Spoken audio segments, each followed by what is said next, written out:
Well, good day, and welcome to the Anne Bradstreet, an early American Puritan female poet. So let's get started. So you can see Anne Bradstreet lived 1612 to 1672, so a good long 60 years. She came from a well-to-do family, which would give her a number of different privileges that we're going to talk about shortly. One of them was an access to a large library. Her father managed the Earl of Lincoln's estate that had a very big library, and her family actually encouraged her intellectual pursuits, so she had access to that.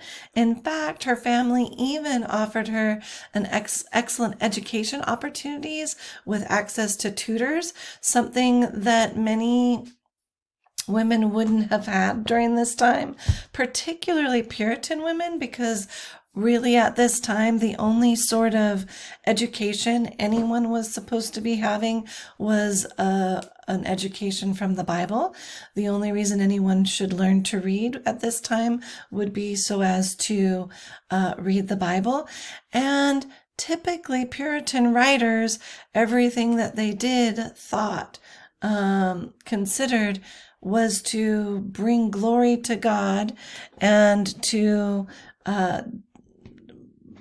show humility, even if it was feigned humility, but they were not supposed to go beyond the bounds of the Bible and God. And so, and particularly for women, women were only supposed to be pious and pure and knowledgeable about the Bible, but that's the scope of it. So the fact that her family offered her education and access to the library is really progressive. And then her family even takes it a step farther because they also supported her writing. In fact, they circulated her writing with pride, and her brother-in-law published her poems. Even if you're aware of some of Bradstreet's poems, some of her poems were published without her permission, which is then not very cool, right? But at the same time, at least her family was supportive of her. She married Simon Bradstreet at the age of 16, which seems a little creepy for us, but actually that's a little older than often. Even until the 1800s, when Edgar Allan Poe was alive, mid to late 1800s, women were being married between 14 to 16 years old. They would have to have a parental sort of permission, but it was happening, and it wasn't considered like illegal or morally reprehensible like it is today. Part of that is different lifespans, different mortality rates, and then also even stronger, stricter patriarchal rule. But since everyone was typically dying a little bit younger, they married younger. But we can still, in our 2020 mentality, still be a little creeped out by it. But it's good to put it in context for that time period. She went to the colonies, the Americas, in 1630. She had 8 children. And this is important because we've talked about this, that high mortality rates during childbirth. And so for her to have gone through that 8 times shows a great constitution. She is the first in the British colonies to have a book of poetry published, and throughout her life, she's thought to have suffered from poor health. Her poems reflect her happy life despite hardships, and we want to think about the hardships of just being these first sort of pioneers, these first folks establishing colonies, establishing community. And so we need to think about the really difficult weather, the difficult conditions, and the fortitude and strength it would take to forge a life here in America at this time. She wrote a number of types of poetry. You can see the list here. I won't read that to you, but all sorts of types of poetry. And then she had a few different influences and that helped to inform not only her mindset and her worldview, but also some of the subject matter and her writing style. So her poetry often reflects trials about the circumstances in the New World. She questions truth and spiritual matters that were usually commonly accepted by those other Puritans in her religious sect, which is the Puritan perspective. Puritanism, this plain style is not only in their dress and their way that they live and eat and behave and think, but also in the way that they write. And what's really interesting about the whole thing, again, I mentioned earlier, in Puritanism is everything is to take attention away from the self and to live in a way that honors God. And so that is the whole entire goal. In addition, this plain style will also have a didactic intent. There's often a lesson. There will be an artful simplicity. It's very accessible, and there's usually an absence of rhetorical ornamentation that we might see elsewhere. We've got the 17th century version of classicism here, classicism, and that includes stressing of poetry as imitation, exalts tragedy and epic genres, and works toward unity of action, time, and place, per Aristotle's perspective in Poetics.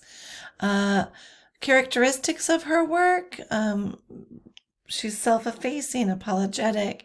There's an interesting preference for balance, and I think you can see that. Balance of thought, balance of argument, balance even in the composition of her work. She certainly has an attachment to nature, a connectivity with it, and then there's a sort of connection between the body and nature as well.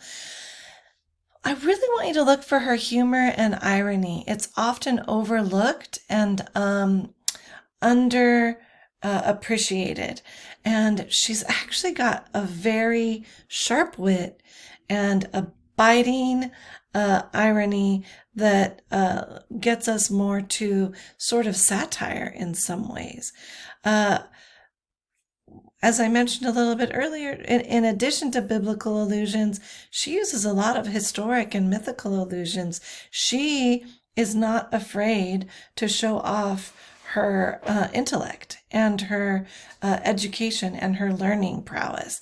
And this is something that would be frowned upon, particularly not just for women as writers, but also Puritan writers, specifically women. What's really special is she elevates the domestic, the home and the hearth becomes authoritative, becomes elevated, becomes sort of revered instead of dismissed.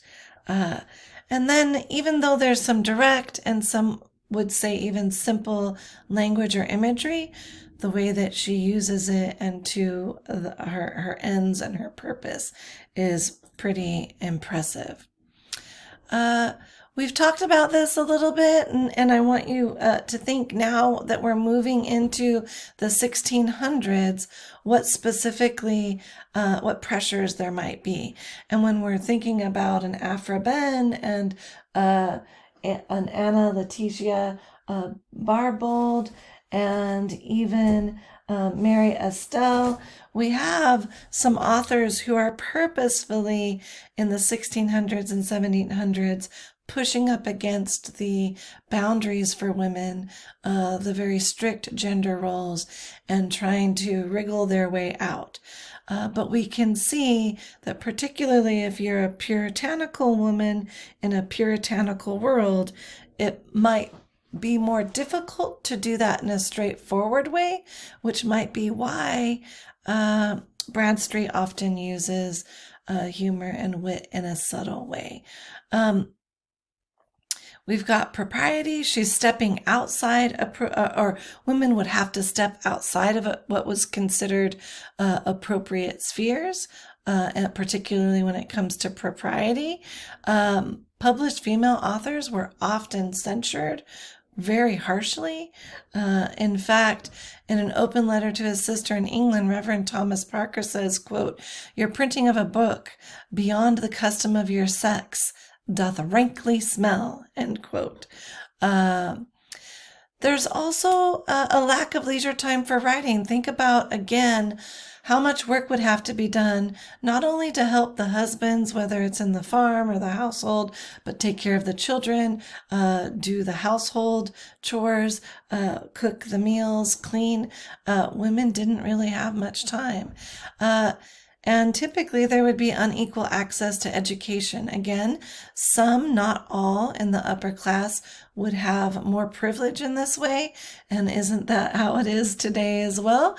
But not all, even upper class women would have had access. And then again, we've talked about this a few different times, but that internalization of intellectual inferiority offered by most authoritative voices around women would be something else that women have to get over. Of her faith, Bradstreet says, "I have often been perplexed that I have not found that constant joy in my pilgrimage and refreshing which I suppose most of the servants of God have. Yet have I many times sinkings and droopings, and yet not enjoyed that felicity that sometimes I have done. But when I have been in darkness and seen no light, yet have I desired to stay upon myself upon the Lord." This is powerful because at this time, most people would not be acknowledging any doubt. In fact, there would be an element of self-righteousness or an interesting self-aggrandizement of being very holy, being very religious, being very pious, and just super faithful.